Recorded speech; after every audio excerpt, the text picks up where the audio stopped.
ሙስሊሙ ባይብልን ክርስቲያኖች ከሚያውቁት በላይ ያውቃል። ይሄ ደግሞ ከክርስቲያኖች ምስክርነት እኔ ላሰማ እችላለሁ።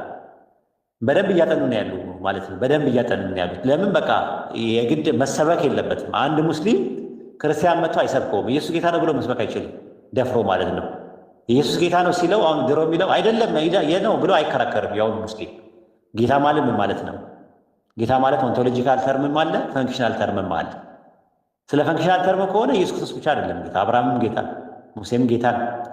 ኦንቶሎጂካል ከሆነ ጌታ የሚለው ቃል ምን ማለት ነው? ምክንያቱም ጌታ የሚለው ቃል አንደኛ በመደረግ ላይ ነው ያለው ሐዋርያት ሥራ 2:36 ላይ፣ ሁለተኛ ኢየሱስ ራሱ ጌታ የሚለው አካል አለ ኢሳይያስ 61:1 ላይ። ጌታው ደግሞ ኢየሱስን ባሪያ ይለዋል ኢሳይያስ 42:1 ላይ።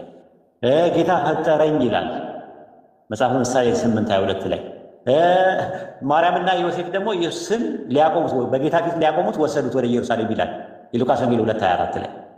ይሄ ሁላ ጥቅስ ተደርድሮ ኢየሱስ ጌታ ነው ብሎ ቀና ብሎ ሙስሊምን የሚሰብክ ክርስቲያን በአሁኑ ሰዓት የለም። እንደዚህ አይነት ነገር የለም፣ ቀርቷል። ድሮ ቀርቷል። አሁን ሙስሊሙ በጣም እያጠና ነው ያለው። አዌርነስ ክሬት እያደረግን ነው ያለን ነው።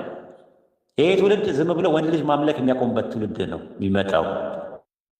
ቀጣይ ትውልድ አሁን ሳታስብ ክርስቲያኖች እየጎረፉ ነው ያሉት ወደ ዲኑ ኢስላም። መጪው ዘመን የኢስላም ነው። ኢስላም እያንዳንዱ ቤት እያንኳኳ ያለ፣ ማንኳኳት ብቻ አይደለም እየገባ ነው ያለው። ኢትዮጵያ ውስጥ ምድር ውስጥ ብዙ ሰው እየሰለመ ነው። ብዙ ሰው ቤታችን ውስጥ እየገባ ነው። ሙስሊሞች አስቸገሩን፣ ምን እንደሚያደርጓቸው አናውቅም፣ ሰው እየሰለመብን ነው እያሉ ያሉት። እያንዳንዱ ቤት እየገባ ነው ያለ። ስለዚህ መጪው ዘመን ወደድክም ጠላም በኢትዮጵያ ውስጥ ባይብልን የሚያጠና ትውልድ ይመጣል። የሚጠይቅ ጠያቂ ትውልድ ይመጣል። እንደ ድሮ ተረት ተረት የምትነግረው ትውልድ እያበቃለት ነው የሚመጣው ወደድክም ጠላህ።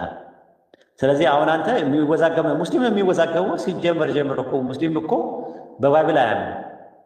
ባይብልን ለሪፈረንስ ነው የሚጠቀምበት፣ ለኤቪደንስ ሳይሆን ለኢንፎርሜሽን ነው፣ ለእናንተ እንዲጠቅማችሁ።